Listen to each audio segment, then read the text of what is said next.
Pope Francis, the so-called progressive pope, allegedly met with the notoriously homophobic Rowan County clerk, Kim Davis. Take a look. He told me before he left, he said, stay strong. That was a great encouragement. Just knowing that the Pope is on track, with what we're doing and agreeing, kind of validates everything. I've weighed the cost, and I'm prepared to do whatever it takes. So let's just put aside the fact that the First Amendment of the U.S. Constitution prohibits the establishment of a religion, and that allowing the Pope to speak to Congress violates that. Let's just put that in the back of our minds for now. But if you're curious as to whether or not the Pope was homophobic prior to this, he was, unsurprisingly. I've stated this before. Now, he might say a lot of great things about the poor, about how we should treat immigrants, about mitigating climate change and whatnot. But let's face it, this is an old man in a dress who talks to God, who claims he talks to God.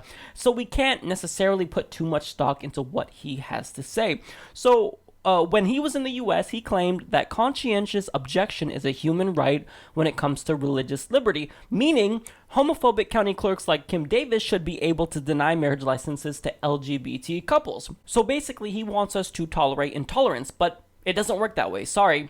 Now, the reason why he is fallible and should not want this by his own logic is because, look, what does he talk about a lot of the time? He talks about how we should treat the poor, how we should treat immigrants and whatnot.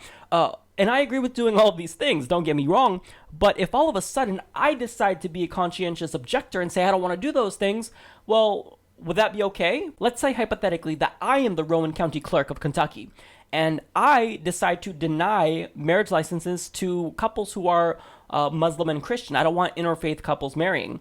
Should I be afforded that luxury? Would he support me? What if I am a atheist who doesn't want to serve Christians while I work at Walmart?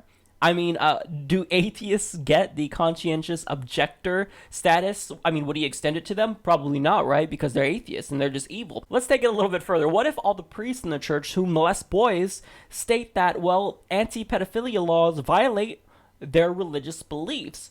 Would he then allow them to be conscientious objectors? See, the problem is that you can't carve out exceptions for religious people based on what they think their religion is about. See, in order for us to move forward as a society, we have to stop tolerating intolerance. We can be tolerant of all types of opinions. Kim Davis can be as anti-gay as it gets, but the problem is that she can't actively deny civil rights to people who she disagrees with. If you want to do that, then you have to step down because that's part of your job.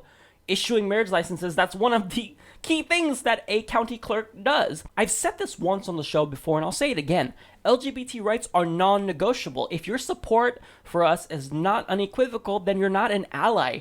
All this nonsense about love the sinner, hate the sin, well, it's homophobic and it's really offensive, because if you think that a couple that's been together for 40 years who love each other, who is each other's best friends, is a sin, then you have something wrong with you and you need to find a new religion. So the Pope should not be touted as this progressive, as the Pope of the people, because he's not. He's the Pope of the groups that he likes. He likes to cherry pick the Bible. He likes to pick and choose which groups are acceptable within biblical standards, and that's not okay. So in the end, I wish that liberals would stop freaking out about the Pope and over quoting everything that he says, because at the end of the day, he's the Pope. Sure, I want us to move forward with mitigating climate change and whatnot, but really, what he's saying is not resonating with the people that it should be, Catholic lawmakers and whatnot. So the takeaway is that we need to stop putting so much stock into everything that Pope Francis says. He may be great on a ton of issues, credit where credit is due, but I mean, he's the Pope, so he's still anti-gay, he's still against women's reproductive rights, and who knows what else he's against. I mean, I don't know, he's the Pope, so if you're influenced by religion that heavily where he believes he talks to God,